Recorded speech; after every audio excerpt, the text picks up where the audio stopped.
Alexander Solzhenitsyn, in his Gulag Archipelago, has this statement. And he says this is kind of important with the way to think about Cain and Abel's story and how it relates to our lives. The line separating good and evil passes not through states, nor between classes, nor between political parties either, but right through every human heart, and through all human hearts. This line shifts.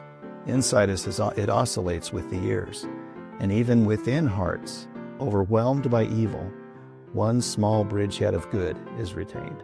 So he's saying that dichotomy of good and evil is inherent and in the DNA of all of us, in the hearts, right through the hearts of man.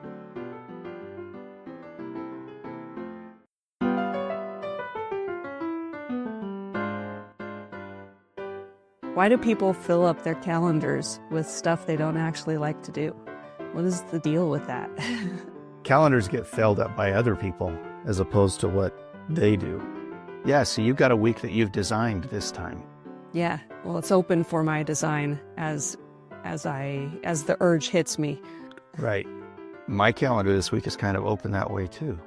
I don't have any required appointments, but I've got a lot of things that need to be done. That's how it goes. Some of that doesn't include baking.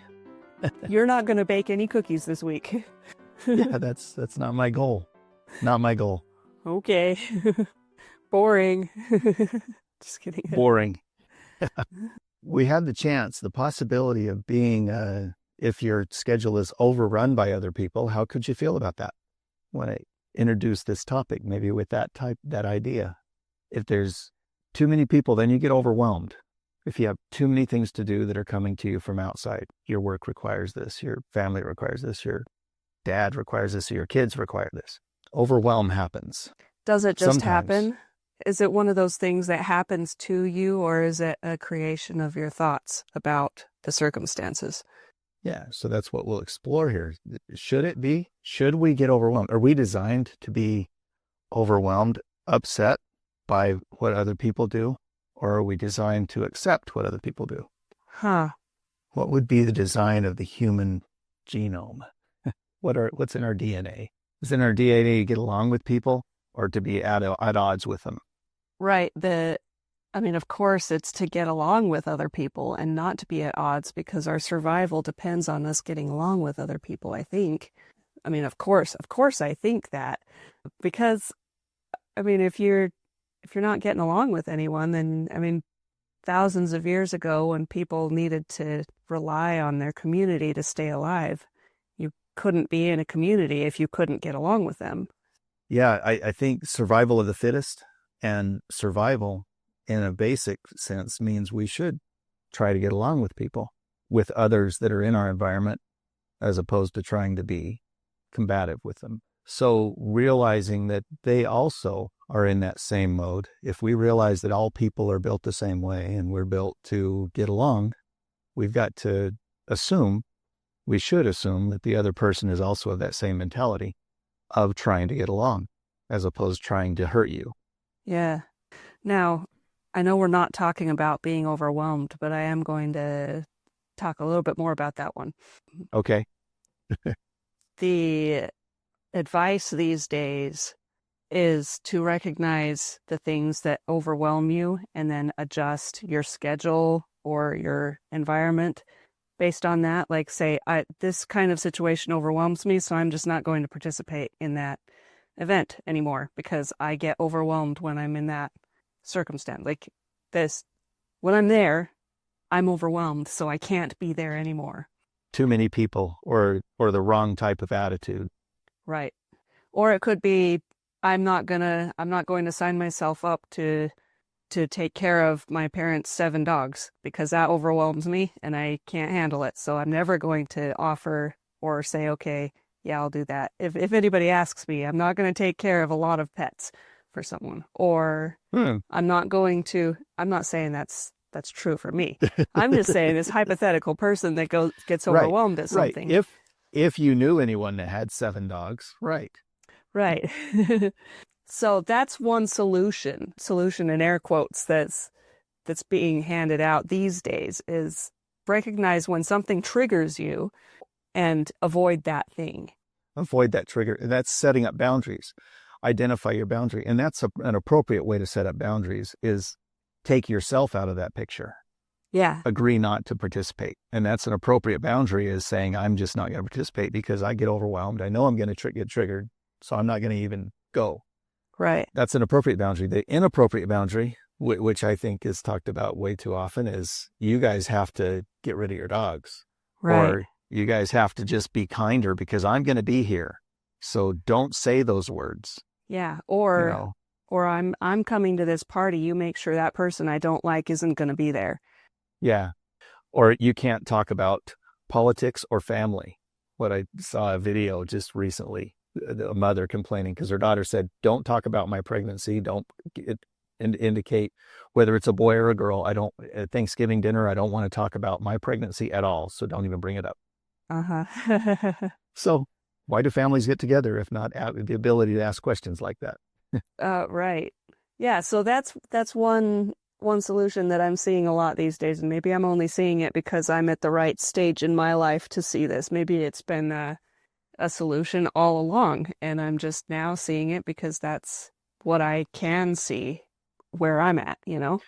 And do you think that's a right solution? So I want to ask you, is it an appropriate solution or are there faults with it?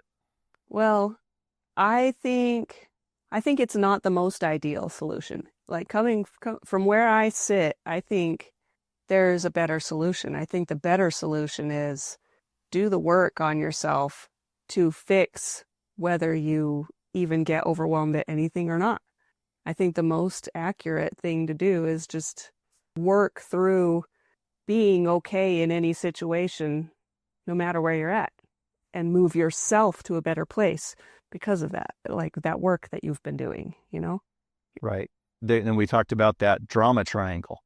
So you take yourself off the drama triangle where you're triggered and challenged and you're a victim to the creator triangle where you're the creator. You're creating your own world with what circumstances show up. Yeah. So you could hang out with any number of dogs and you've already figured out how to not get overwhelmed when there are 7 dogs running around you. So you're fine. And when they all start singing, you just enjoy the music for a minute. Because once one of them starts singing, they'll all join in. They all want to sing. Yeah. And it's fun. And if that annoys you, then you have a hard day. If you can say, I'm just going to enjoy this song, it'll end in a few minutes because they get tired of singing. Sometimes. Sometimes they go on all day singing. Yeah. Well, it is the Christmas season. You can't help but sing. Yeah, that's right. They're joyful. They've got so much joy. I was going to first complain that you said the better way. I just acknowledge there's not necessarily a better way for everything to happen. Yeah. There's better ways to treat it, and everyone will find their own best way for the moment. Okay. That's what we've talked about before. You can't prescribe that there's one answer for everybody or for every situation. You're right. And I thought that I had circumvented that complaint by saying from where I sit, this is what I think, but you know, that's the one better way for me. I think there's no other better way. It's better than just not going anywhere, in my opinion. Right. For sure. And the generalization of that, it's whatever circumstance you find yourself in, therewith to be content. Be content with wherever you are, whatever you're able to go to. Is that a quote? That's a Paul, from the Philippians. Oh, okay. Paul's statement. He was in prison most of his life, and he just said, "No, I've been with kings, and I've been poor, and I've been in prison, but whatever situation I find myself, I'm content." So be content with where you are. So that's kind of the attitude that you're proposing to take, and it may be the right attitude for a lot of people. Okay. What other solutions do you know of that are not boundaries and being content? Compromise. So you go into a debate, a discussion, an argument. You present your argument, you try to persuade, or you try to coerce. Coercion is never a good thing. Saying I'm the most important person in the room, so you guys are going to kowtow to me. if I'm going to be there, you guys are going to act this way.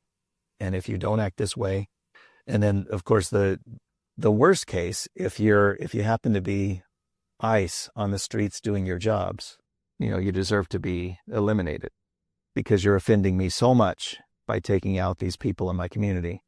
I think you should be killed. That's not an appropriate reaction. I mean, some people will do that. Are people killing ICE agents? Well, the two that were killed weren't ICE agents, Oh. but they were, one passed away. I don't know if the other one's passed away. The DC National Guard recently. Oh, I see. And the fellow that is held for that crime. So it's a crime if you decide to take someone out, if you decide to take it to the next step and say, you haven't done what I've told you to do, and now you're still against me, so I'm against you. And so it begins a war. And a war is not a good thing. Yeah. It's not a valid option. So why do they exist? But that's not what we're talking about either. That's a broader picture. What happens when you get discontented with someone around you, get overwhelmed?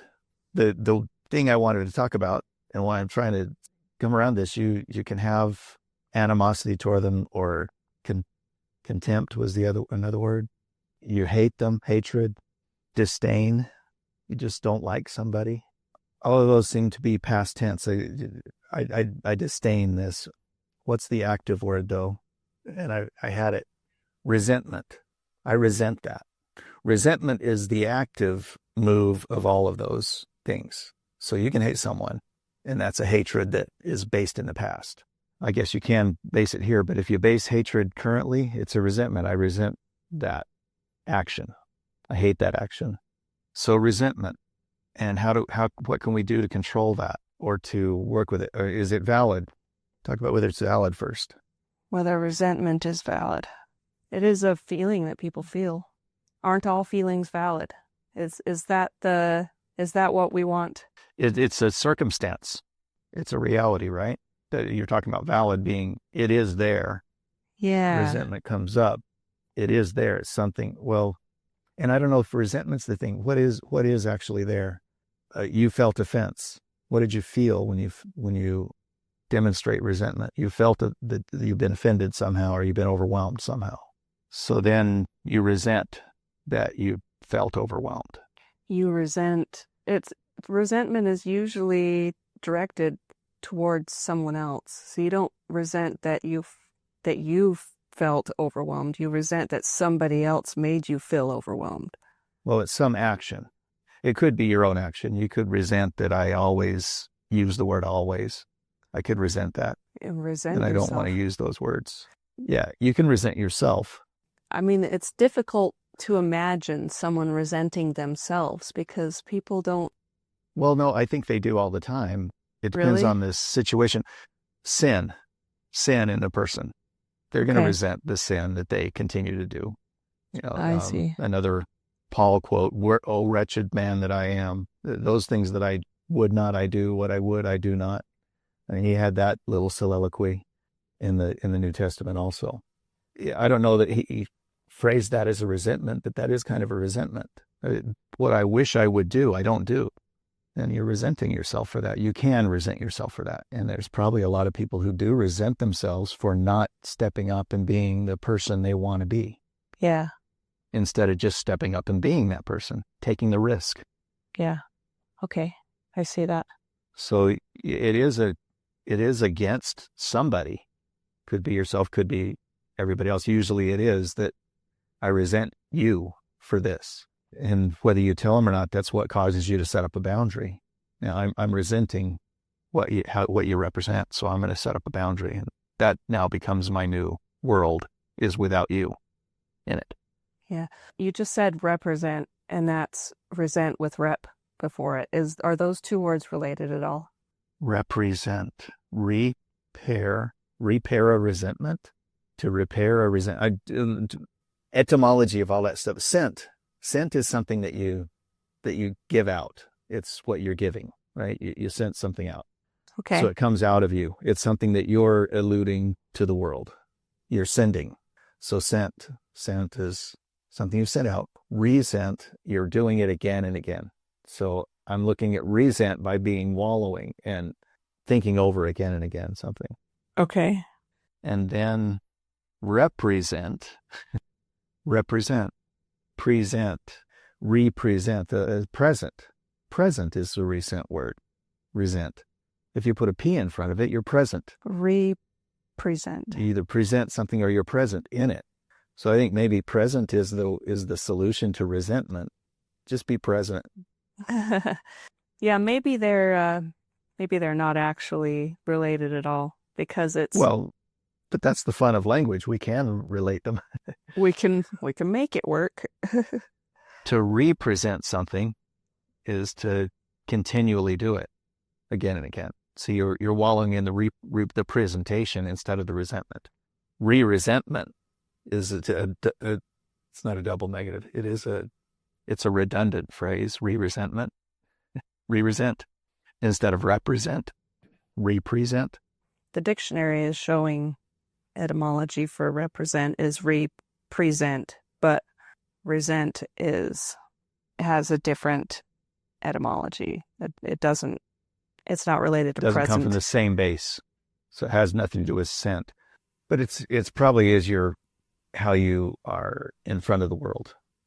That's what I kind of think scent means. It's how you elude into the world.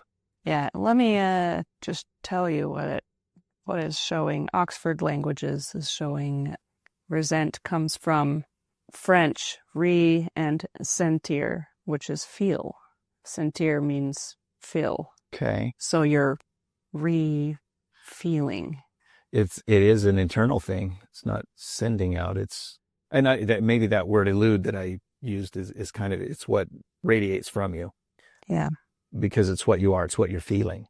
You're feeling resentment. Yeah, you don't necessarily have to give it. You feel it. So it's a feeling. What was re? Re is expressing intensive force in French. If you add that there, it intensifies. Okay. Intensifies your feeling. Yeah. The feeling, the sentir. So if you have a specific feeling, and resentment, that's not necessarily, sentir doesn't necessarily mean negative. No, this says it was in the earliest life of this word, it meant to feel deeply, but then it evolved to feeling aggrieved by. So okay. So it had passion in it in the first case. Yeah. But passion then separated, and resentment is the other side. So you have passion, and resentment is deep feelings. Yeah. Where I picked this up was from Jordan Peterson's book, We Who Wrestle with God. So he had a little statement there. We're just kind of try to build this a little bit in his chapter about Cain and Abel, and Cain and Abel being and he's saying it's the archetypical story about humans. They being the first human beings, that battle between them, the good and the evil, is the fact that it's the same. It happens to everybody. And I'll find where that word first came up. First, he talks, Alexander Solzhenitsyn in his Gulag Archipelago has this statement. And he says this is kind of important with the way to think about Cain and Abel's story and how it relates to our lives. The line separating good and evil passes not through states, nor between classes, nor between political parties either, but right through every human heart and through all human hearts. This line shifts. Inside us, it oscillates with the years, and even within hearts, overwhelmed by evil, one small bridgehead of good is retained. So he's saying that dichotomy of good and evil is inherent and in the DNA of all of us, in the hearts, right through the hearts of man. Okay. So that story, and that's what Jordan Peterson posits as the purpose of that story, is to help us see that we've got this battle, that our choices are what allows us to either resent or have passion for. It's all within us. Is that just resent or have passion for ourselves, or do our choices determine whether we resent someone else? Well, I think it's the same thing. We can identify with it. I think that's the biggest plot there, is you should be able to identify with everyone. You can identify it because it's within you just as easy as it's out there. That's the way I'm taking that phrase. Okay. It's the ability to accept it as a fact. He's evil. He's not evil just because he is, but you have the chance to identify how he could feel that way. In the battle of Cain and Abel, Abel was given a gift and Cain was given a gift, and I'm not really sure the whole thing. It's a short story. It doesn't really say very much. There's 6 verses or something. That's the whole story. Yeah. But it's composite of all of this animosity that can occur, all of this resentment that can occur. Jordan goes into a statement of, like the Lion King and Aladdin and Gru and Despicable Me, these villains that come up. Scar against Mufasa and Simba in The Lion King, and how Scar is just trying to take power, redress a wrong. He was wrongfully kicked out because his brother took over. And so he goes and kills his brother because that's the natural response. That's what you should do. Kill your brother if he's over you. So these stories, they all tell the same thing. And he says, the intellectually arrogant. And that's how he's identifying this Scar type person, the Gru, the Jafar in Aladdin. The intellectually arrogant and presumptuous also have a pronounced tendency to turn technological solutions solely to redress the apparent inequities of being. Life is not safe. See, he said it a little bit later too. Obvious disparities. Those who have this feeling first note with gleeful dismay, and that's what I think resentment is. I've got gleeful dismay over it. I'm deeply feeling that I'm dismayed over this, and I'm going to feel that. Okay. With deep dismay, the obvious disparities that exist in the world. So disparities are obvious. He said parenthetically now, this feat of obvious disparities, identifying that, a feat no different than observing the qualitative differences between things that most truly make up the world. There are qualitative differences between things. It just happens. That's what the world is made of. So he's saying is if you're putting your gleeful dismay on these obvious disparities, kind of resenting it, and you're attempting to redress the apparent inequities of being. So if you want to redress it, a redress of grievance is a resentment, and it has to be fixed. Yeah, redress of grievance is revisiting what upset you over and over and over again. Yeah. So that's the same as resentment. Resentment, redress are really the same thing. He has this next sentence, then who resentfully dwell upon the facts of such distinctions, those of sex, race, class, ethnicity, gender, attractiveness, even age, weight, and height, and point an accusing finger at those who unequally benefit from their positioning at a desirable end of the resultant distribution. So the resentfully dwell upon is the resentment.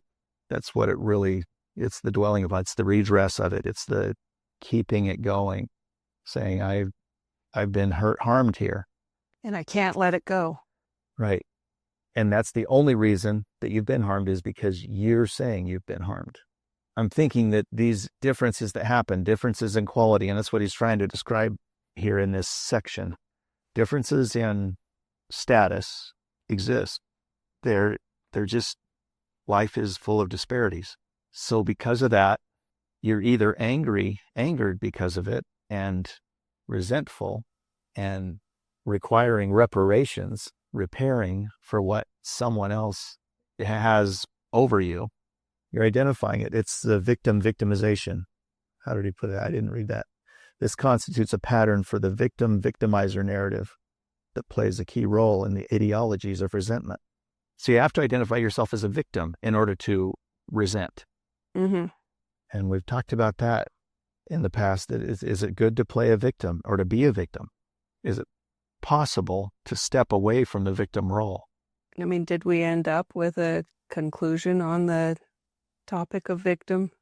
On the drama triangle Is idea? it still, yeah. Yeah, I think there is a valid way to break that triangle. Yeah. And it's apparent that victimhood isn't something that's placed on you. I mean, are you factually, in any circumstance, can you be identified as the victim, whether you feel like the victim or not? the story can create a victim. Let's say in a story you create a victim. Is that victim always a victim and only a victim?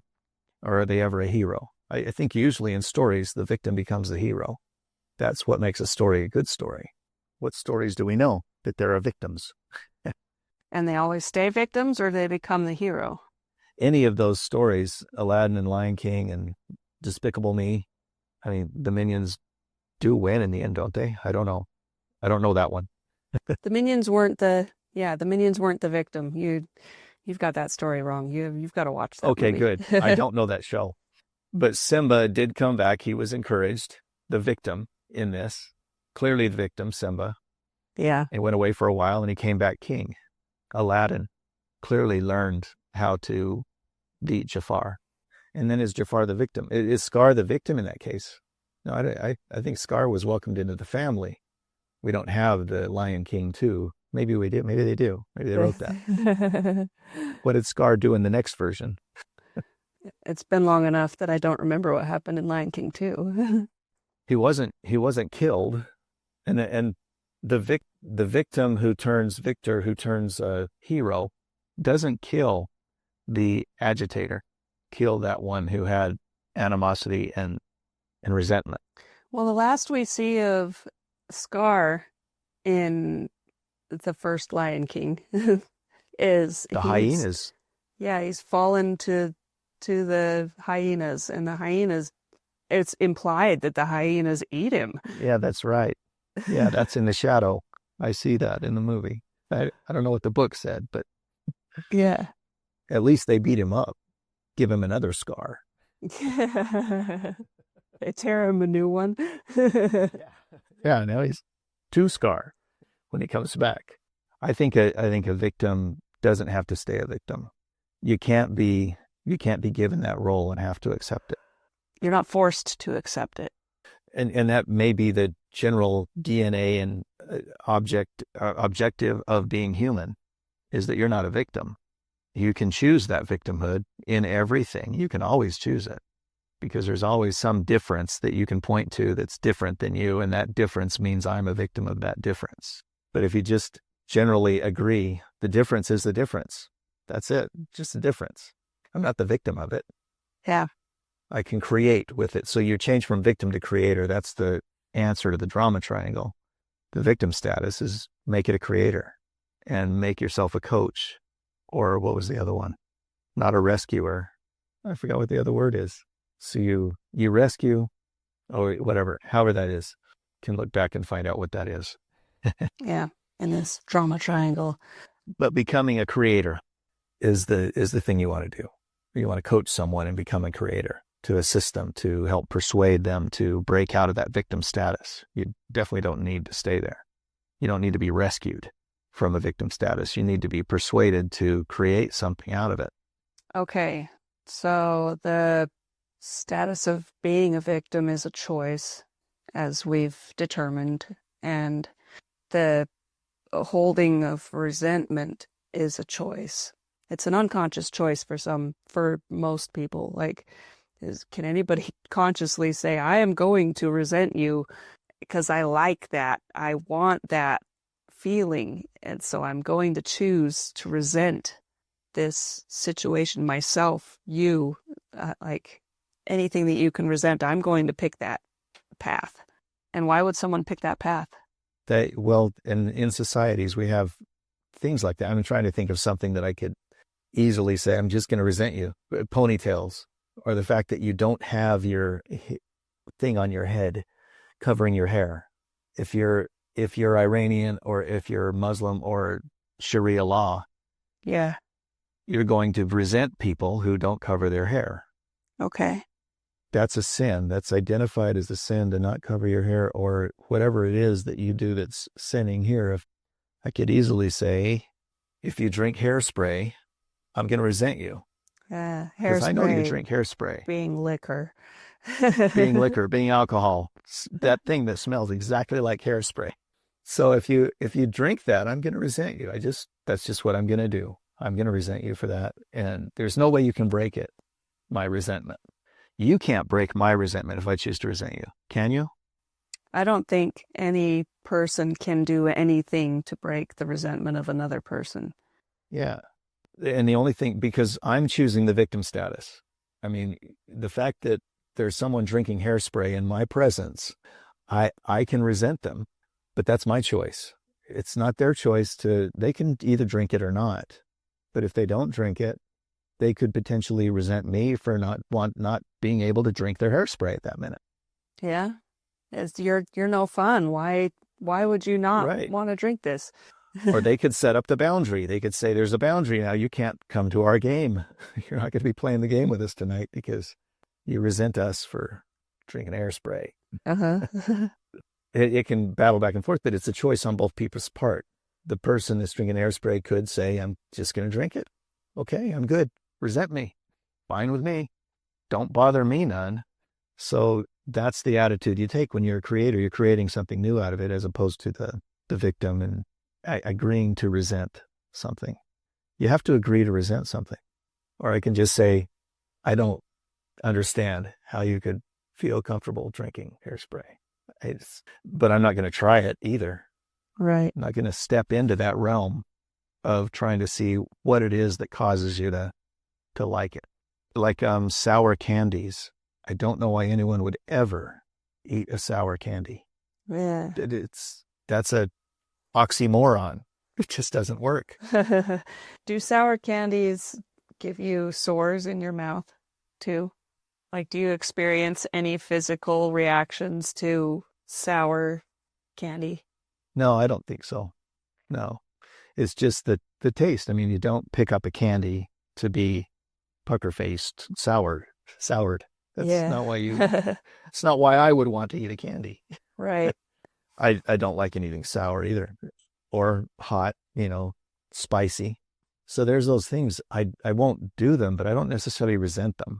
So I'm not saying that I resent you because you brought sour candies to the party. Okay. You can't be my friend anymore. Or you like this tahini chili sauce on your eggs. Yeah. Even if you put them on my eggs, I might try to eat them, but not really. I probably won't. You can create around that. You don't have to resent someone because they always, are practical jokes. That's kind of practical jokes. People could use that heat sensitivity or the sour candy. Just put one sour candy in the other ones that are, what do they have? Sour and sweet gummy bears. You get a gummy bear package. Someone just put a sour one in the bowl as a practical joke. I could be major upset because of that, or I could just say, it's the way it is. Ha ha. I didn't think it was funny. Well, that's a preference thing, but like, what if somebody acts like, as a practical joke, snuck some like dairy into a lactose intolerant person's food, and like, hi, I just gave you diarrhea for the next 4 hours because I thought it would be funny. Like, would you have a right to resent that person that played that joke on you? There's would you have a right? I think right, saying it that way is a resentful statement. Okay. Saying, would you have a right? Isn't that what everyone's talking about? Our rights are being denigrated. We have to resent it because our rights are being hurt. Everyone has the opportunity. Everyone has the right to resent for whatever reason. It doesn't really matter. Because the feeling is valid. All feelings are valid. Yeah. And what would actually happen, it's a circumstance. You can't stop circumstances. You can't stop facts. So yeah, I'm lactose intolerant. I actually received that milk. Or, I was thinking the next most logical thing, that he's got an EpiPen, and that he's got a peanut allergy. And as soon as he eats these peanuts, this peanut oil, he's going to go in anaphylaxis and he's going to need that EpiPen. Yeah. So I just want to see if he'll actually do it. I've never seen anyone use an EpiPen. So I'm going to put this peanut oil in his pie and make him get sick so that he can use his pen. And I bet he won't die. Just because I think it would be entertaining. Yeah, I think it would be fun. Yeah, it's entertaining. The crowd will love it. Everyone's going to love watching him go into shock and not be able to breathe, and then getting that EpiPen and poking himself with it or having someone else do it. and see if it does solve it. And if it doesn't, then, the paramedics come, we get to have a big event and everyone goes to the hospital tomorrow. So it would be fun still, but that is damaging somebody. Yeah. Certainly he has the right to say, you guys, why did you do that? Why did you want to kill me? Yeah. We didn't want to kill you. We just wanted you to go through a process so that we could laugh. It was fun. We enjoyed it. I didn't enjoy it. But I can choose to resent you for giving me the peanut allergy thing, or I can choose to say, yeah, okay, you had your fun. Please don't ever do that again. Yeah. I would rather not go through that. But it was great. I'm glad you guys enjoyed it. I'm happy that I could be there. But whatever I can do to encourage you not to do it again, don't. Yeah. Yeah, I think that the most likely result of that would be a boundary placed. Like, I'm never going to be around these people again. Right. But would it be completely out of sorts if the guy came back and said, okay, I'm going to go to every party. I'm going to watch really careful. And, the boundary that you'd legally play, you could say, don't ever see the people again. Or the boundary you could say is, I'm going to bring my own pumpkin pie, if that's okay with you guys. Well, it's not if that's okay with you guys. It's I'm never going to eat any food that anybody ever prepares. That's another boundary, is I'll still come to your parties, but I'm not going to eat the food. I'm not going to accept your ice cream. I mean, there's got to be some level of self-preservation that you have. It's like bags in the airport. Everyone protects their own bags. 40 years ago, no one cared where the bags were. Yeah. Now everyone knows exactly where your bag is, and it's got to be with your person all the time. So that's the same thing you'd do. You'd put that boundary in place, because there are practical jokers out there that may do something. Right. And even bringing an EpiPen with you is kind of a boundary. I am protecting myself from death in the instance that someone accidentally or on purpose poisons me. Right. Yeah. And that's why other people carry their weapons, for protection. In the event something happens that's crazy, they're able to respond. Right. Do they resent? I mean, does someone carry a weapon because they resent other people? Not all the time. I'm sure that there are some groups where you bring a weapon because there's someone there that might do something stupid. I mean, okay. We've got car clubs in my town that it seems like every other week there's a shooting there. And if I ever decided to join the car club, I'd probably make sure that I have a weapon with me because that's what I would expect from that group. I would expect someone to inappropriately bring out their firearm and do something. Yeah, that's what I would expect. Brandish it inappropriately. They would get resentful of somebody and have to take out their force. Right. The police all have their firearms, and that's standard. They're not resenting the public, but then you got this idea of ICE is out there resentful. They're just trying to get rid of Americans. You hear that verbiage. Just trying to take off every citizen that's of color and get them out of the country because they're just Aryan. They want to be. I don't believe that's what's happening, but that's the story they're saying. They're resenting that. They're saying because the white people resent that the brown people are in the country, so now they've got to get them out. So we're using that false motivation as the motivation. So I think resentment exists, but I don't think it should.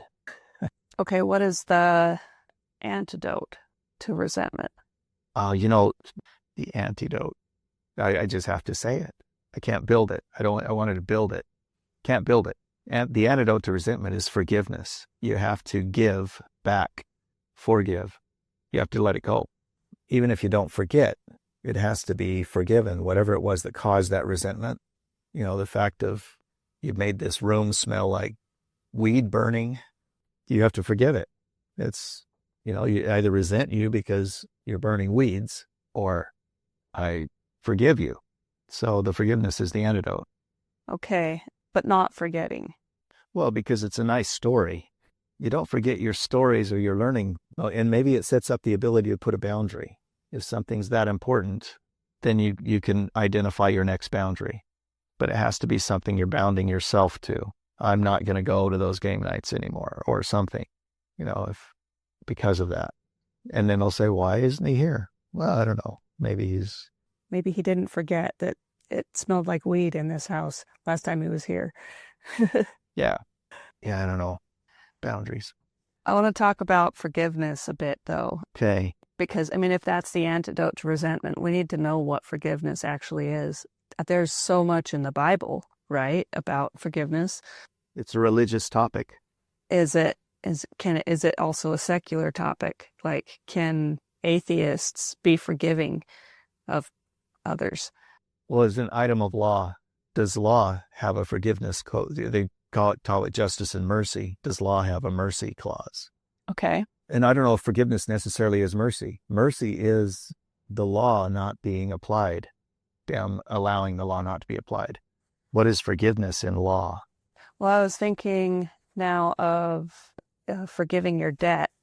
If there's a debt forgiveness program, then whatever entity you owe money to has forgiven the debt. They no longer consider that you owe any debt. You don't owe them any money anymore. And maybe maybe they would put up a boundary and say, we're not going to lend you any money anymore, but you don't owe us anymore. That would be the forgiving yet not forgetting. A bank? If it's an institution that does that. You might not owe them any money anymore. Like maybe there were thousands of dollars that you had to pay them, and they're like, well, it's obvious you're never going to pay them back. Maybe you filled out an application, like a debt forgiveness application, and they're like, yeah, your circumstances show that you really can't ever pay this back. So we'll forgive the debt, but we're never going to loan you money again.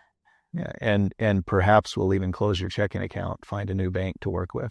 Yeah, which is our business relationship is over. Right. So that's a boundary they put up. So they could put up a boundary because of the memory, not forgetting, but they've forgiven the damage. And if it's individuals working with each other, lending $100 to somebody and say, okay, if an individual forgives another individual, it just becomes a gift. So, okay, now I've just gifted that to you. Yeah. And maybe he'll gift him something else. I think Dave Ramsey has that. By the way, don't lend. You're either going to gift money to your family or lend it. Don't lend money, gift it or not. Right. Don't try to make your family pay you back. But that's a thought as opposed to saying, I'm going to expect you to pay me back. So you could forgive money. What would be forgiveness in law? Would it be like your prison sentence being shortened for good behavior? Yeah.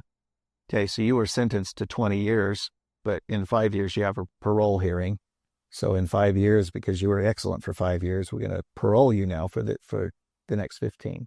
You can just be out on parole. Yeah, and so we've forgiven that, yet we haven't forgotten because you're still on the parole board, like the list. We're still watching you. You still have the crime. And then you have a presidential pardon that can happen. Says the crime never existed. So you could be pardoned completely from it. I think. The other thing is you have the victim that can either press charges or not. You did something to me and now the police are there. You're in front of the judge and the judge says, do you want to press charges as the victim here? No, I'm going to forgive him. You hear about that in stupid youth deals where a kid is just playing. I mean, the typical story, the guy with the bricks or the frozen turkey from over the bridge that smashed through the windshield of somebody's face. Yeah, the overpass, and they throw it onto a car driving on the freeway, right?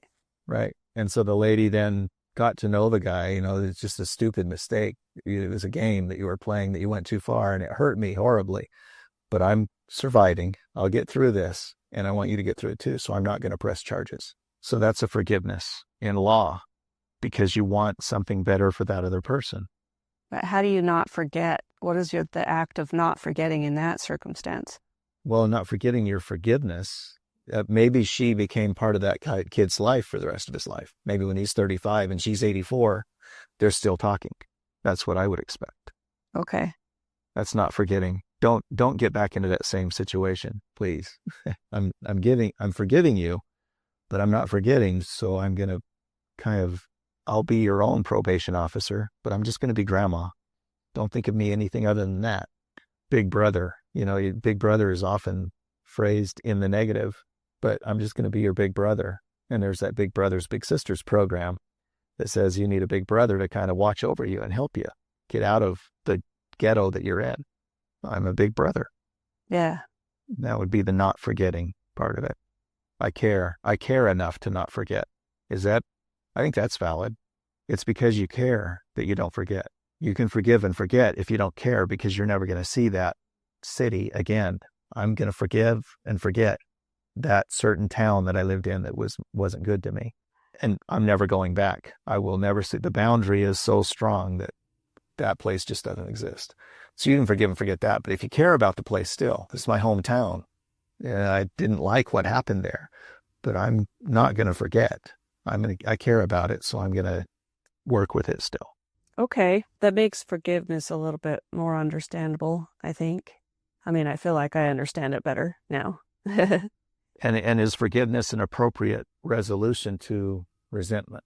Well, Are those appropriately tied together?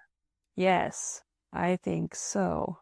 I think if someone hurt you and you've been resenting that action that they took, whether it was intentionally to hurt you or whether it was just an action that they took that hurt you, like unintentionally, you were hurt by it.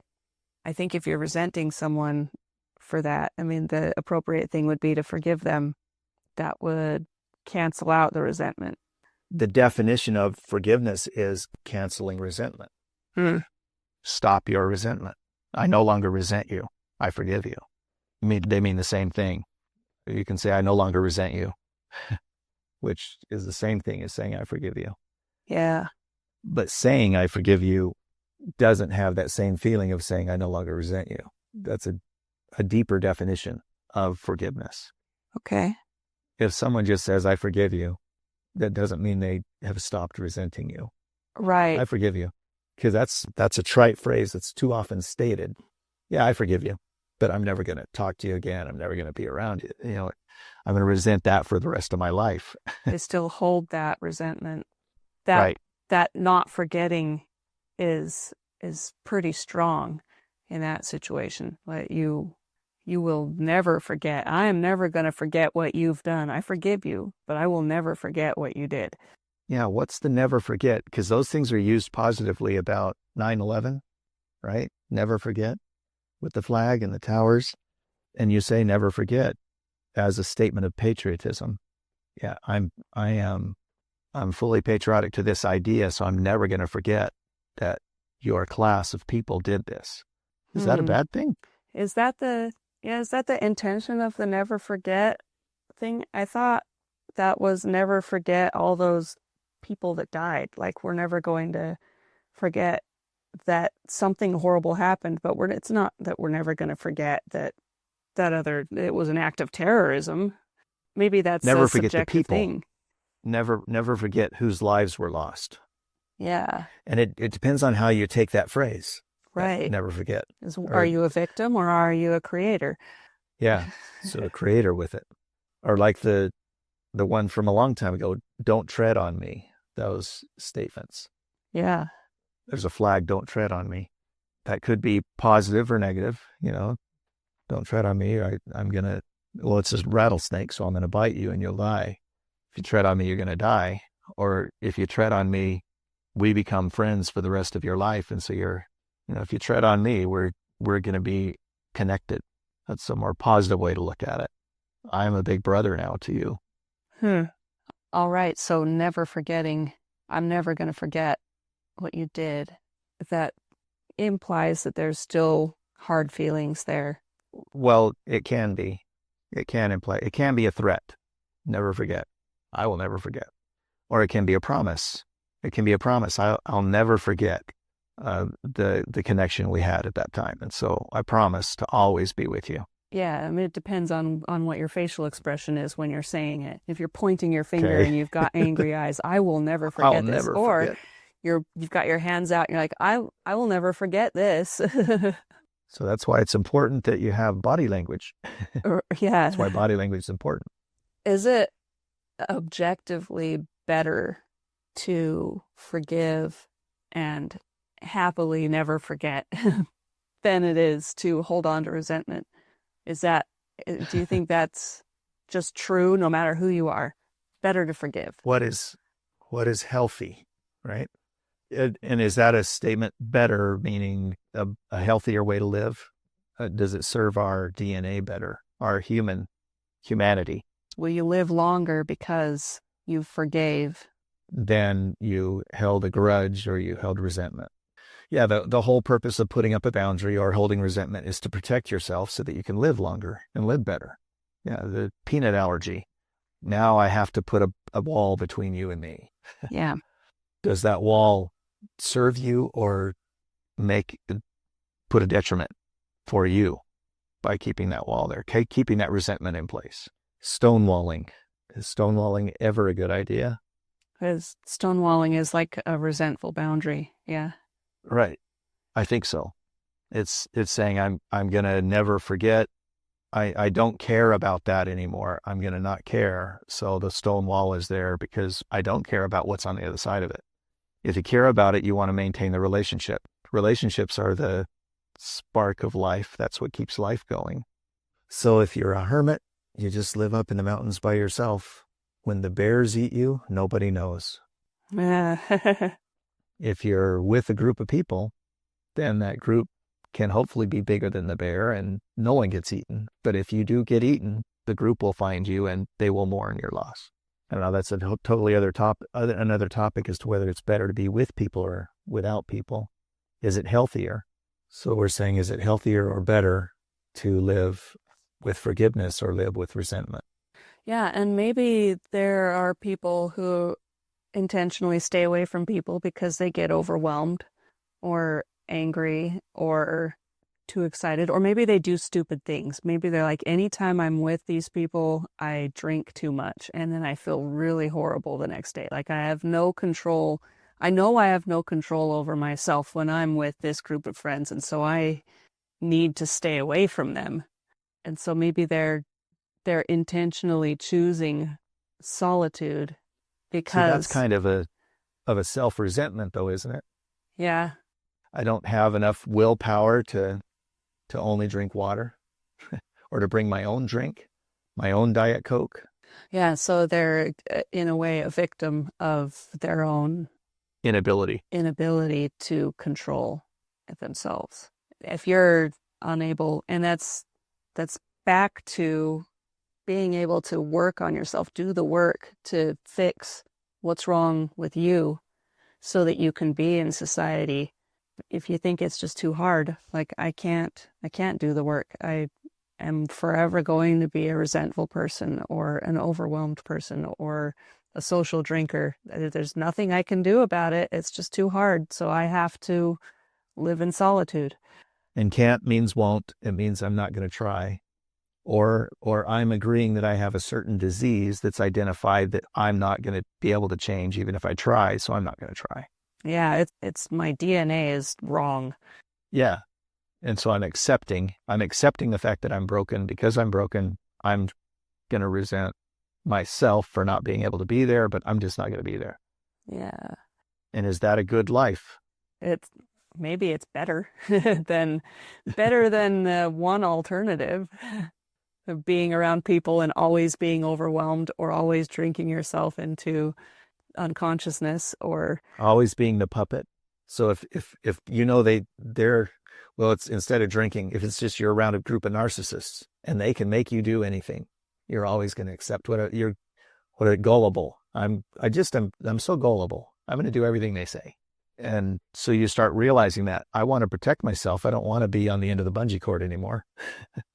So the health of an individual, and we're supposing at this time that individuals are more healthy if they have a community. Whether that's the case, I mean, we did talk about communities and that you want your tier 1 and tier 2. You need to have friends, people around you. Yeah, and I think there in is order for that to work best. some research that shows that people who have strong communities are healthier and live longer. But I wonder if there's research on people that live in solitude that know that they can't control themselves when they're in, like, do they live longer than if they were living in a community? Does everyone around them live longer? Like serial killers who suffer from a brain tumor, all they need is to have that tumor removed, but that's too hard or too expensive. And so they'd rather live in solitude. And that's healthier for everyone, for them to be alone. Well, as long as they have someone managing that aloneness, like a prison wall. Yeah. That's the only thing that makes that alone better.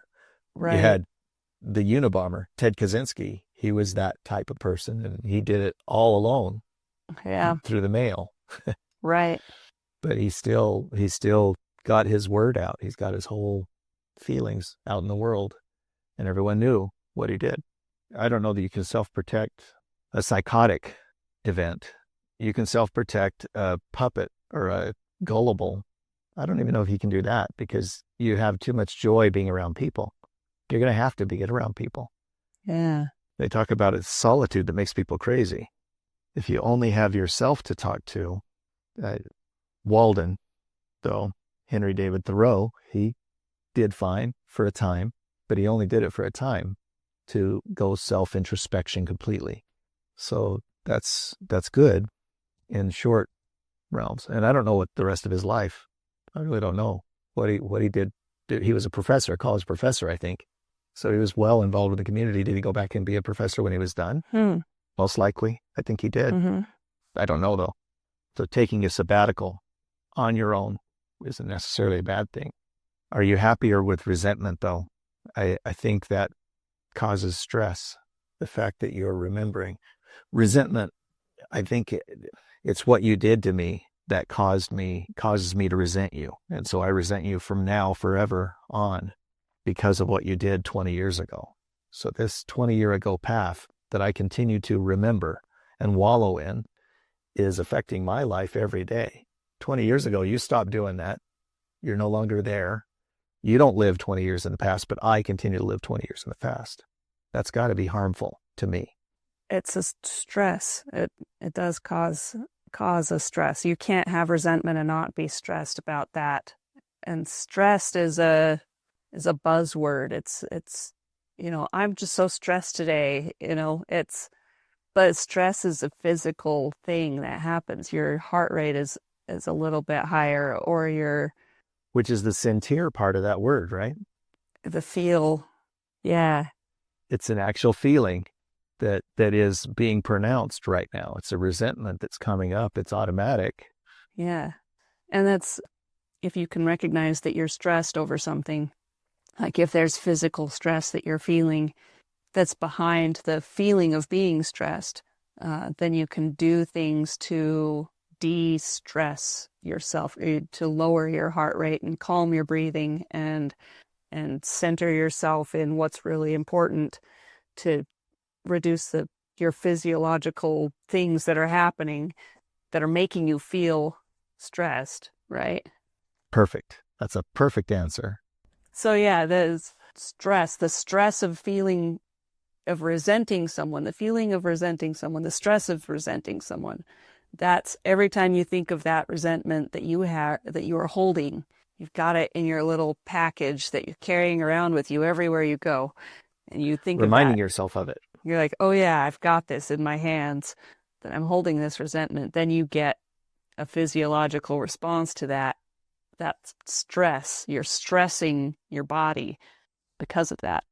And I think that's what therapists attempt to accomplish, right? What in your childhood caused this to start? Let's look back to find out what you're holding still. What are you still holding in your little hands that you're causing you this current stress? Yeah. And that's kind of a trite phrase, something happened in your childhood that created all this. Right. But if you can just forgive, so trying to solve that picture, it doesn't matter what it was years ago, who you resent. If you can identify you resent someone and you can forgive them, frankly, completely, no longer resent them, would your life be much easier? Yeah, then you don't have to carry this resent anymore. And maybe that will solve your autoimmune disease, which is happening because of the physical stress that you're feeling because of this resentment. Yeah, the cancer is exacerbated by the stress that you're holding. Yeah. Which, on the surface of it, it's like, oh yeah, that's crazy. Like, how could your feelings be affecting your physical tumor?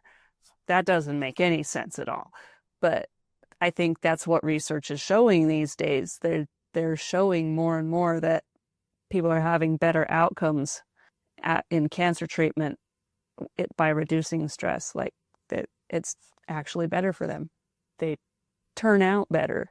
And autoimmune diseases do get better when people do the work to fix their problems, the problems in their life that cause stress. Yeah, they're stressful resentments. So if we could get rid of resentment by forgiveness, and forgiveness just no longer resenting, whether you make it a religious statement or not, it's just saying I'm going to let go of that. I'm not going to hold on to it anymore. That's what therapists, in the therapy world, perhaps, I'm not a therapist, I don't know. You've been to a therapist, though, so. I've seen them. I've watched them on TV. I played one on TV. Yeah. The therapist's role is to, I saw, baby steps. Yes. What about Bob?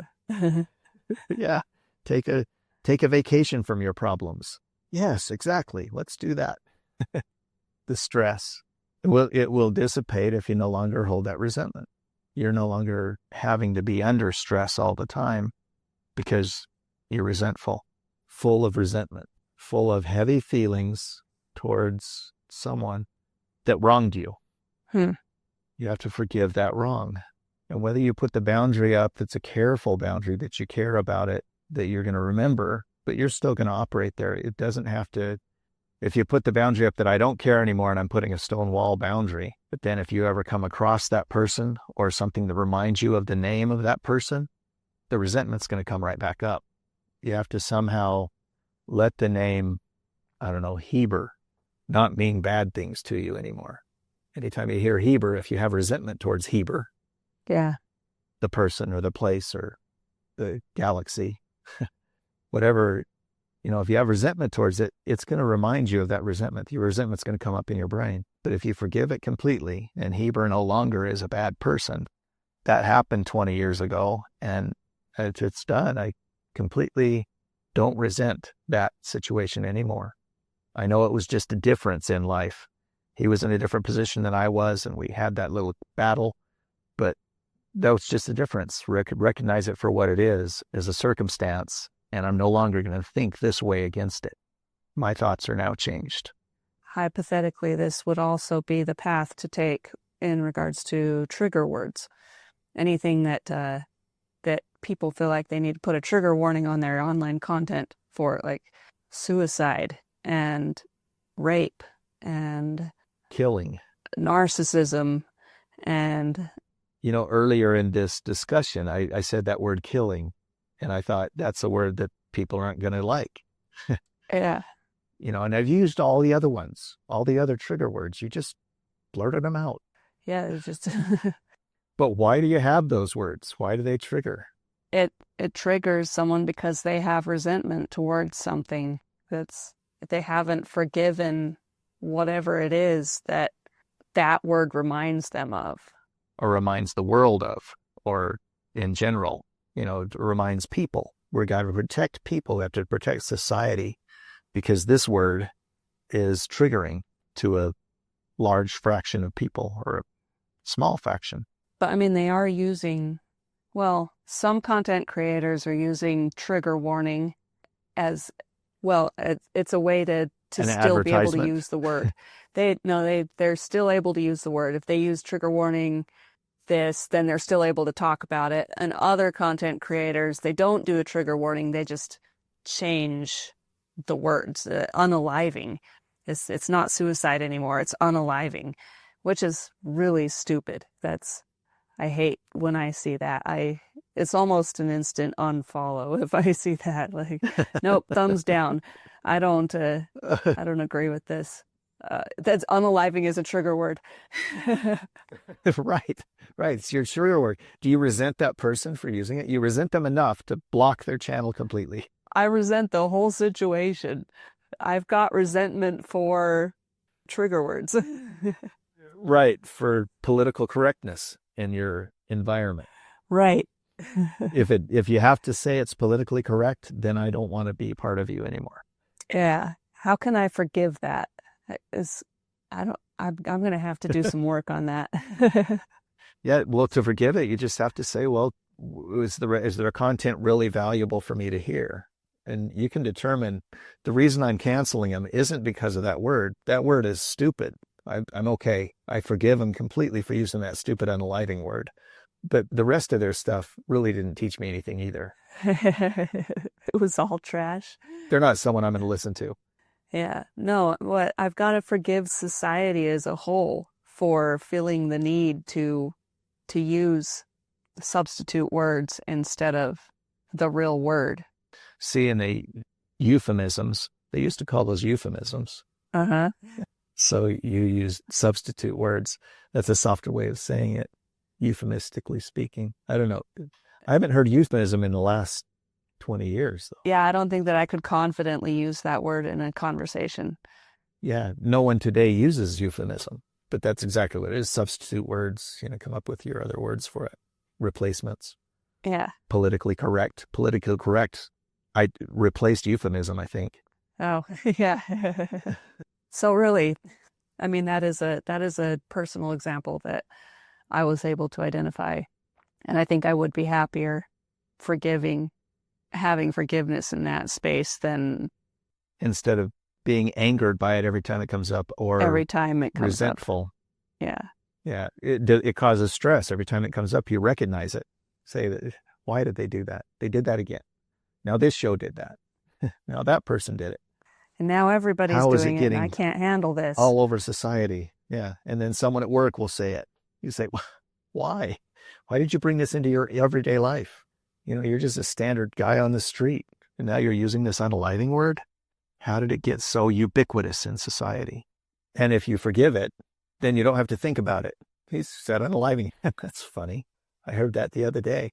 As opposed to, that's bugging me, and now I'm carrying more stress because of it. Right. Every time I'm reminded of it, it gets stronger. Snowballs into something bigger. Right. So you don't want to snowball things. By forgiving, you don't snowball. You don't stick together. It just lets it go. Roll it off like water off a duck's back, as opposed to a snowball around a hairball. Yeah. What else do you think about all of this? The other word that came up, what else? Envy. Envy isn't necessarily resenting people, but it's the same concept, the same idea, isn't it? Well, it is. It's exactly the same, because someone else has a better advantage because of their position or whatever they did, either merit or whatever it was. Someone else has an advantage. I envy that position. You can be proud of them or happy for them. You don't necessarily have to forgive envy. What's the alternative to envy then, if that's gratitude? Gratitude. Be great. Happy for them. Yeah, grateful. Grateful that you know them. That you know someone in that position. Yeah, but gratitude for what you have. Because envy is a comparison. Like, they have something I don't have. I'm envious of whatever it is that they are or have that I am not. Well, right. And that's the resentful side too. I mean, resentful of this, the whites have this and the blacks don't have this. And so I'm resentful. I envy that position. So now I'm going to put myself with reparations necessarily in that position and denigrate the whites. Yeah. Is that kind of the same? It is. I think it's a facet of it. I don't think that you can have envy without resentment. Yeah, that's right. Because if you envy someone, why do they have it and not me? You're the victim. You're victimizing yourself with that envy statement. That's the only reason you can generate envy, is because you feel victimized. In this zero-sum world, they have more, so I have less. And if they didn't have more, I would have more. But that's a false dichotomy. We're not in the zero-sum world. So the fact that they succeeded, you envy them in their position. You just have to, you can feel bad about it. You can internalize it and receive stress by that envy and make your life worse, or you can let it go. You forgive them for being in a better situation or whatever, having a hotter husband, or I don't know, whatever. You forgive them for whatever it is that they have that you don't have. Or a husband that actually does the dishes. And also you have gratitude for what you do have, or... Well, gratitude, and maybe it's gratitude. So you're accepting your acceptance. Gratitude is acceptance. No, I think gratitude is a proactive, it's a thing that you do. Acceptance is like neutral, I think. It's like, okay, well, I'm not upset about my situation anymore, but gratitude is like, actually, my situation is pretty great, if I think about it. And if you think about it, does that have to come because you're comparing to someone else that's not as great? Yes, maybe. And that's content. I think contentment instead of gratitude. I'm content with what I have. Grateful. I'm grateful for everything I have. So gratitude is still there, but I'm content with it also. I'm not envious of others because they have more or less than me. They have less problems than I have. I'm not envious of them for that. I'm content with my level of problem. I'm grateful for my level of problem. Maybe it's all the same. No, I think gratitude is a bigger idea than content and acceptance. We should talk about that another time, because that's a whole thing. Acceptance may be the first level of that. It's a move into it. It's on a spectrum. Gratitude is far down the road. Yeah. It's like if you ever want to feel good, watched a Dry Bar comedy thing about Walmart. It says, you ever want to feel good about yourself? Go to Walmart. You'll see everybody in a less category than you. Right. That's just the joke about Walmart. Yep. And it's a joke because maybe it's true. Likely it's true. Yeah, especially at certain times of the day, like 11 o'clock p.m. Well, I mean, why are you shopping at 11 p.m.? But the reason everybody else is because... no one will see me. Yeah. So resentment and envy, where I was going to a little bit. Envy, is it the opposite of resentment? I resent you because you did this. I envy you because I haven't done that yet. No, I mean, it's not the opposite, but it's adjacent to, or a branch off of, maybe. You don't envy someone because they did something wrong to you. You envy someone. So you resent someone because they did something wrong to you that you felt offended by. You envy someone because you're still offended by them? No, I think resentment doesn't have to actually be because somebody did something that you're offended by. It's not that they did it consciously or unconsciously, or they did something. Maybe they are something. You could resent the fact that Warren Buffett is so wealthy and doesn't, I mean, you're envious of his position. But I wouldn't be there. I mean, envious is that you want to be there in his place. You would like to be in his place. Envious. Resentment is I don't know why he would even want to do that. Why would someone want billions of dollars? That's so stupid. I don't know. I mean, I was thinking envy is a part, like it's a part of being resentful. You envy the family that has the nice house. How could they have a nice house and mine is trash? Well, right. Yeah, that's what envy is. But don't you also have resentment for that family because you are envious of them? Do you resent them because they have no fun in their house? It's always clean. No. Would you be friends with them? You'd fear that they resented you. You know, if you live in a trash heap and they live in a nice house, you wouldn't be friends with them because you're fearing they're going to resent you because, you know, they can't come over. I can't invite them over because they'll see my kitchen.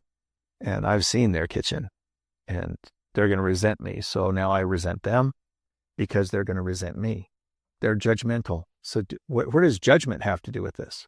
You've got to judge your resentments or your envies. Judging other people, judging situations.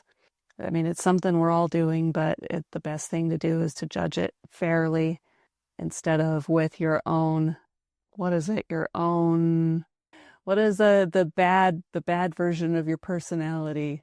Your own failures, but not that word. Your biases?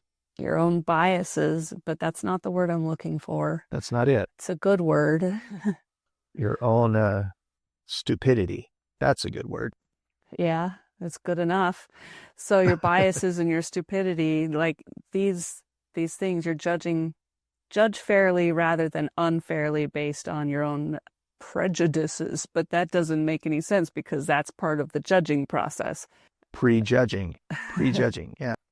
If you're judging your neighbor's fancy house unfairly, you're envious of them. Maybe you're not envious of them. Maybe you're like, I would hate to live in that house.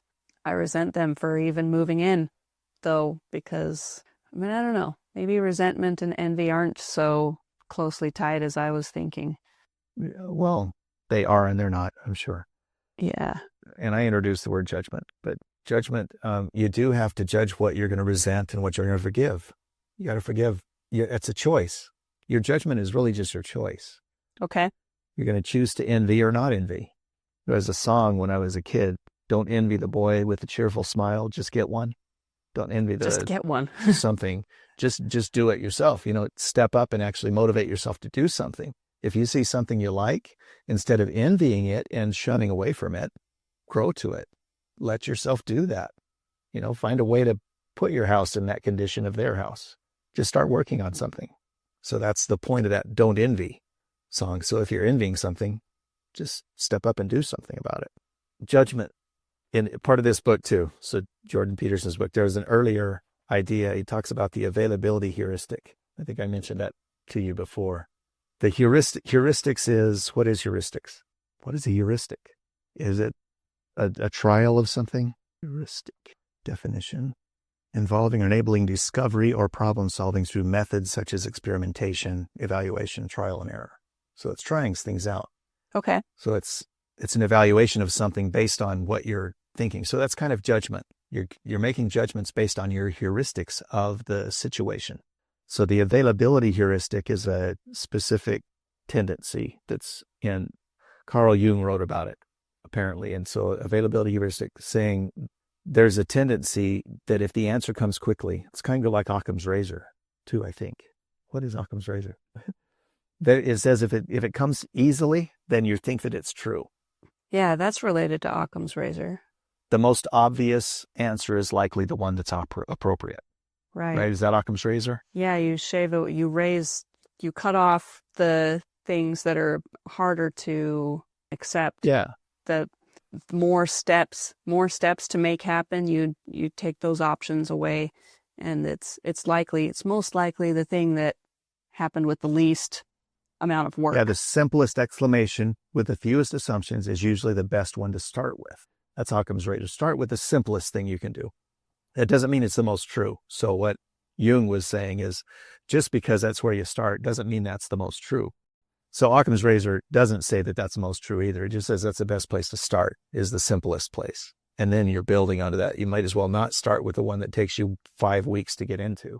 Okay. Start with the one you could start today. So that's the idea of Occam's razor. Okay, availability heuristic says it's not necessarily true. It says the proclivity of a perceiver or thinker to judge the credibility of a claim on how quickly and easily it springs to mind. So that's the availability heuristic. How easily or quickly it springs to mind. So that's kind of like we talked about dreams. I was thinking on this respect, dreams aren't necessarily true just because they easily came to you in the night. You still have to work through it. So now he's giving this, and this is part of the wrestle with God. He's giving this as what we should be wrestling with when we get a dream or a simple answer. Don't automatically think it's true. He said we must be willing to let counterproductive ideas die. So that's our judgment. Our judgment needs to identify the productivity of an idea or a thought or a dream or a result of our testing. Okay. If it's counterproductive, we have to be willing to let it die. And he talks a couple of pages about that, different things. And then he has this other statement at the end, the warning against letting your ideas die. You have to choose to let your ideas die. Let that idea die. Don't think about it anymore. He says the death of a guiding idea produces disorientation on the way to enlightenment. You have to identify whether your ideas deserve to die, that they're non-productive, or that they potentially could be guiding on your way to enlightenment. If you're seeking for knowledge, you don't want to throw the baby out with the bathwater. You want to identify what the bathwater is, let that die, identify the baby, and keep it. Okay. So that's judgment. That's where judgment has to play. You can't kill all ideas. So you can't also maybe not envy all things. If envy brings you motivation, I think envy is a great thing. Envy that if it motivates you. Yeah. So what about resentment? Can resentment be productive? Well, like any stories, the protagonist in a story is very valuable. That's the reason the story exists. So if something brings something to your feeling that's hurtful and harmful, that was an appropriate feeling. That's why forgiveness is the second step. You are going to resent. So I think resentment is not, you can't live life without resentment. You can't have life. We can't have forgiveness unless there was something to forgive in the first place. Right. Who was it that we talked about, that lady that she said that earlier? She was a rabbi, something, giving a speech. And what she had indicated was in order to forgive, you had to have a wrong. You had to have done something. To be forgiven, you had to have created a wrong. You had to hurt somebody. If we can just avoid the hurting of people, then forgiveness is a moot point. You don't have to forgive if you don't hurt anybody. You don't have to be forgiven if you don't hurt anybody. So why can't we live our life like Benjamin Franklin in his Virtues? If I see that it's better to live this way than that, why would I not try to live this way more entirely and not do that at all? So you don't need forgiveness if you live this way entirely. If you live a righteous, virtuous life, there's no need to be forgiven or to forgive others. But there is disparity in life. He said it's common. There is differences as those come about. And someone's going to run into your car and break your nice, beautiful vehicle. And you can resent that for the rest of your life, or you can tell it as a really good story and say, we learned this from it, and I got a new car. I got another truck, whatever. Or maybe I was never able to get a car again because I lost my job because of that. There was nothing else I could do. Like maybe my legs got broken as well. And so now I'm on welfare and what if life really did get really, really bad because someone ran into your car that didn't kill you? It would have been most ideal if they just killed you and you didn't have to deal with stuff anymore. But they put you in the hospital for 6 months and now you're ridden with medical debt. And I don't know. Right. And those situations occur. And that's just one of those differences in life. You happen to be the person at that side of the vehicle that the car hit. Now you have no legs and one arm. You have one arm now. And you can't work. There's nothing. And you were 60 anyway. And so you had 7 years left of work, but now you can't. And now you are a ward of the state. It's a good thing you're a United States citizen and they're not going to send you back to Venezuela. Silver linings. Where's the silver lining in that? That's the gratitude, right? Yeah. Silver linings, you talk about gratitude for your situation. And if you always try to identify that, you're not going to be holding as much stress. Right. Yeah, you're looking for the silver linings of your life. Acceptance of it. Silver lining is bigger than acceptance. Acceptance is, I'm here, I'm content. The silver lining is, this is why I'm content and this is why I'm happier. I'm happier because you have a silver lining, because you have a gratitude. You're happier. And because you're happier, medically, through all the studies, your cells are operating better because you're happier. You don't have the stress. Your system is going to battle and live better because your cells can hear your attitude. Yeah. Your brain believes, your body believes what you tell it. And you can have happy white blood cells or angry white blood cells, stressed white blood cells. If you have happy ones, they do their job much faster, much easier. They still only live 2 days, but their job is done better. Yeah. It's a better 2 days. Envy, motivation. Yeah. So we talked about resentment is going to happen. You're going to have resentful situations come up that you could potentially exacerbate the resentment, or you can forgive it immediately. And so you'd be better off forgiving it and living in that side of life as opposed to holding resentment, holding a grudge, holding everything from the past in your present life. Forgiveness is just taking it out of your present life, saying, yeah, that's in the past now. It was bad. It's a story. The protagonist is still there. The evil still happened in the past, but I'm forgiving it. I'm not going to carry it with me still. I think that's another major factor of forgiveness, is you're giving it back. You're proactively giving it to the past. Okay. You're not going to carry it to the forward with you. So rather than the religious faction of it, you've got the linear faction of it. You're just going to cut off any carrying of that idea into the future. It's going to stay in the past. It's part of my really good story about my car being broken, but it's no longer bothering me. I don't carry it. And I can say I don't resent it. I don't resent the person for doing it. I don't resent the road for being in the condition it was. I don't resent the way they designed the structure of the road to cause that to occur. Whatever the cause was, I don't resent any of it. I'm just now living forward. Okay, so are we saying that this is the best way to live? The Is best this way. the only way? Yeah. Is this the only way to move forward? Is to let go of resentment. That makes us sophists in that respect. Makes me a sophist by promoting that that's the way to live. Right. Is that the right way to do that? Well, what's an alternative? Like a third option? Is there a third option to dealing with resentment? You hold resentment, or you forgive, or you... What else could you do? What is in The Lion King when he hits him on the head? Yeah, you can something, or you can learn from it. What is the first part of that? Rafiki hit Simba on the head and said, "Ow." Okay, you have to. I don't know.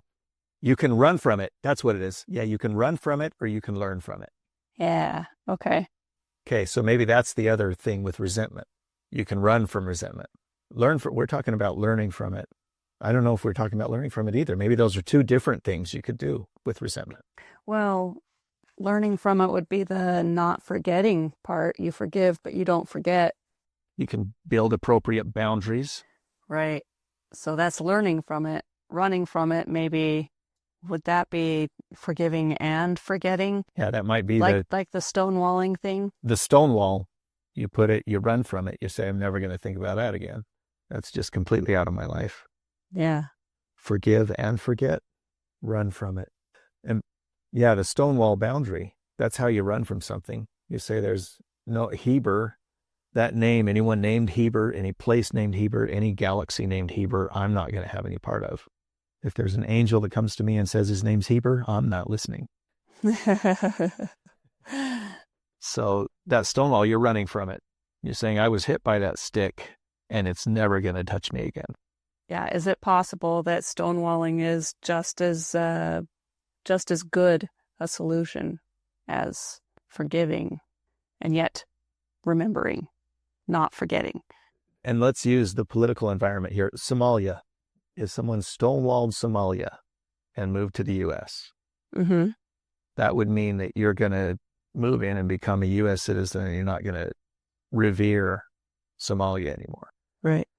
As opposed to what's happening in many communities, as I hear in the news anyway, in Minnesota, the Somalian communities who are trying to bring Somalia to the U.S. and revere their home country and want to bring your diversity, your culture to be the U.S. culture. And that Somalia, that's just a recent name. But any of them, I mean, in Minnesota when I was there, it was the Danish, whatever group eclectically holds together, and just they are who they are. The Swedes, I forget what it was. There were areas of town that was just encompassed by that group, and they hold together, they band together and make their own community. Like there's a place in here close to us that's just in the middle of a metropolitan area that is Mexico society with goats and animals walking the streets. Uh-huh. And the city doesn't do anything about it. It's just completely open. It's a 10-block area or something. And I think it has a name. I did happen Little to work with Mexico? goats once, and I delivered, Little Mexico.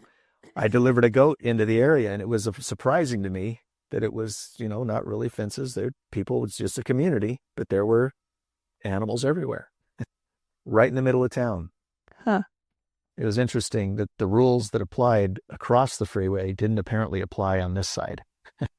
Interesting. So they didn't forget where they came from. They remember where they came from, and they brought that with them. They didn't stonewall Mexico. So they like what's good about the area to move to. And how does that relate to the third?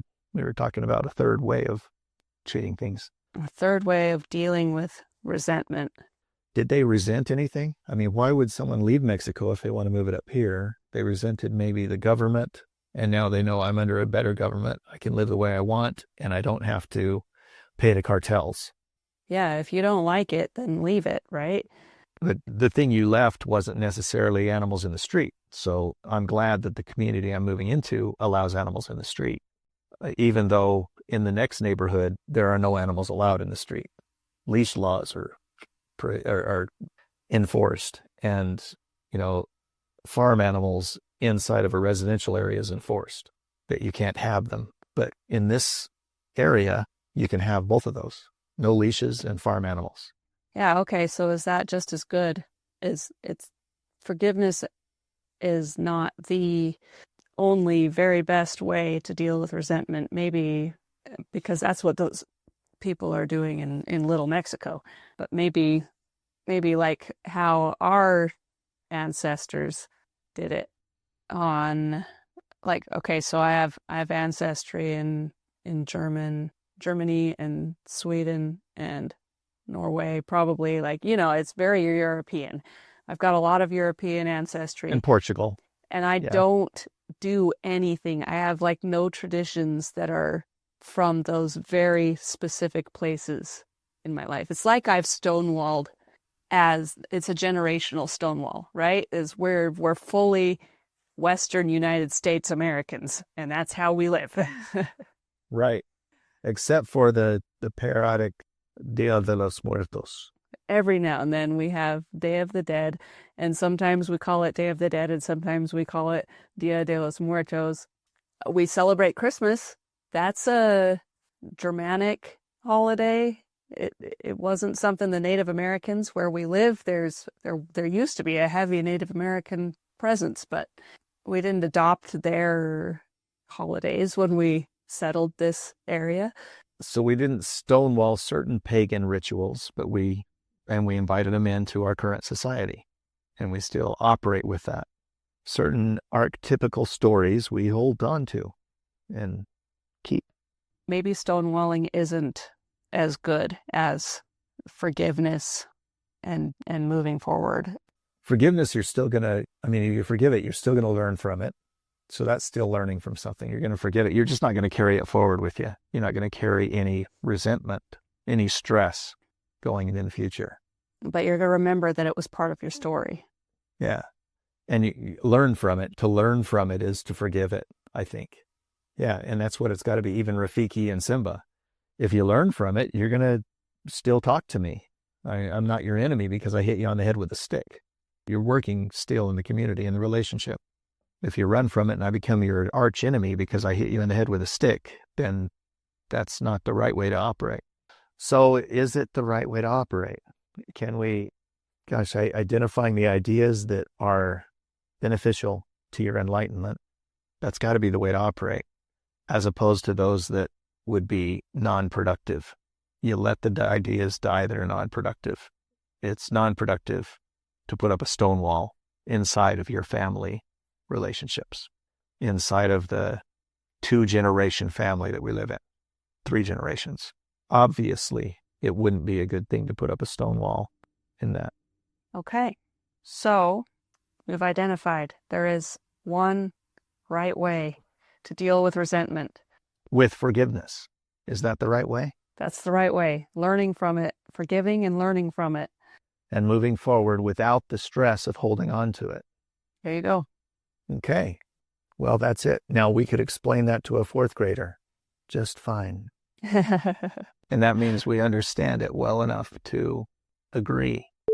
So we talked about resentment, about how to solve it, how to get out of it, and really how forgiveness is the way to get, it's the only way out of resentment, is you have to forgive. And the thing you're forgetting is that your expectations were offended. You expected something and then you resent it. But we didn't really discuss the path of it, why we wouldn't want to go down the resentment path.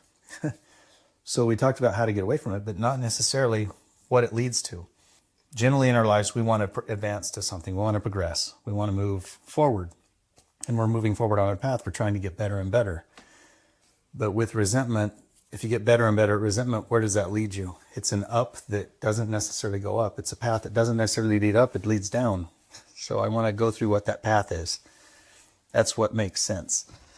You have expectations, and if they're not met and that upsets you, you get resentment. So from resentment, the next thing that rolls to, and it's not that we're afraid of this path. What we are is we have faith that the path leads this direction. So I want to point out the direction that path leads. Regardless whether you want to go it or not, we have faith and confidence that if you start down this path, it's going to lead to the next step and the next step. So the next step after resentment is anger. You'll be angry at something, and then you'll seek vengeance for it. And then you want to eliminate the villain out of your life. You'll either stonewall him and block it out, and he becomes a villain, so you want elimination. Or there's death in elimination.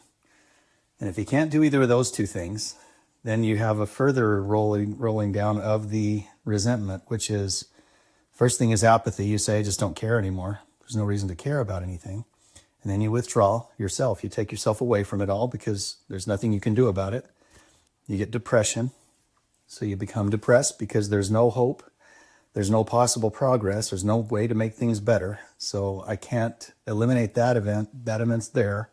Now I'm just depressed. And then the only last thing to that, which is the lowest point I can think of, is elimination of self for safety. You either become a hermit, you run off and you're only yourself, you don't have any other people around you, or the death. So safety, for your own safety, you create death. That's why we don't want to go down the path of resentment. That's where that door leads to. If you take resentment, it is self-annihilation. Well, I think that's it. Do you want to say anything to anyone that maybe might be listening to this? Yeah, as you guys are listening to it, all of you people that have joined our conversation, this is just the continuing of it. And if you're paying attention to timing, we've had a time we haven't talked, but that was just a sabbatical, an appropriate time alone without discussing things. But I think it's interesting that when we got back into this conversation, none of the previous conversations had left. Even though, how many months has it been? April. 7 months since we've talked, I think. Is that right? Perhaps. I'm not going to contest that. It's possible. Right. It's possible it's been 7 months. I think it's been 7 months. And nothing was left. Nothing is missing based on that 7 months hiatus vacation. And I think we're just as valid today. So you can still find us at Do You Have a Minute podcast? I forgot what we've lost that. Yeah. Do you have a minute conversations.com? Do you have a minute podcast.com? Okay. Do you have a minute podcast.com? That's what it is. I had to type it in because it has been months. It's been 7 months. Maybe we'll be back in line. Perhaps it's something that will continue on a more regular basis, but I think it'll be useful. We've got things to discuss, still things we were working on, and we enjoy your participation. Get a hold of us any way that you want and join us at some point. So invite yourself on the podcast. We'd be happy to talk to you. Outside of that, have a great night. Goodbye. Bye.